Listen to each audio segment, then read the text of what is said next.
మంచిగా ఉందనుకోండి, ఎవరికి అర్థం కాదు, ఫ్లోలో వెళ్ళిపోదు. మిస్టేక్ ఉంటేనే అప్పుడు ఐడెంటిఫై చేస్తాం. వర్క్ ఎలా ప్లాన్ చేసుకుంటారు మీరు?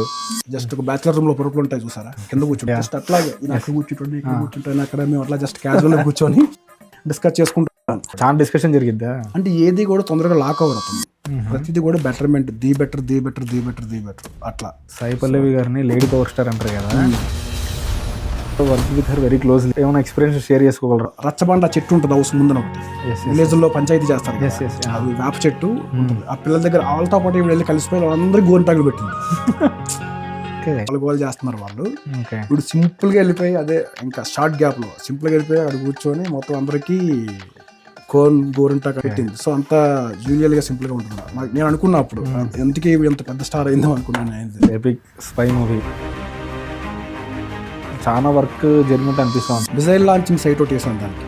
మిజైల్ లాంచింగ్ సైట్ ఎట్లా ఉండాలి అనేది అతను కంటెంట్ అనేది చెప్పడం చాలా అద్భుతం అన్నమాట. అంటే అది అంత న్యాచురల్ గా రావడానికి మెయిన్ రీజన్ నిఖిల్ గారు. అది చెప్పాడు హీరో. మళ్ళీ నా క్యారవాన్ లో పిలిచి, సార్ అర్జున్ గారిని వర్క్ చేస్తున్నారు కదండి, మిజైల్ లాంచింగ్ ఏదైతే ఉంటుందో ఈ విధంగా చేస్తే బాగుంటుంది అని చెప్పడం వల్ల అంత నీట్గా వచ్చింది అనమాట సెట్. అది ఆర్ట్ డైరెక్షన్ అనేది సినిమా యొక్క వర్క్ లో డీప్ రూట్స్ ఉన్న డిపార్ట్మెంట్ ఆర్ట్ డైరెక్షన్ అనేది. 100%. బట్ మనం యాజ్ ఏ సినిమా ఆడియన్స్ గా చూస్తున్నప్పుడు అంటే అన్ని డిపార్ట్మెంట్స్ గురించి మాట్లాడడం జరుగుతూ ఉంటుంది. అంటే ఆర్ట్ డైరెక్షన్ కి అంత రికగ్నైజేషన్ వస్తుందా? Arjun art, thank you. ఎన్నో కష్టాలు, అప్స్ అండ్ డౌన్స్ నిలబడి చేసావు art work. Thank you Arjun.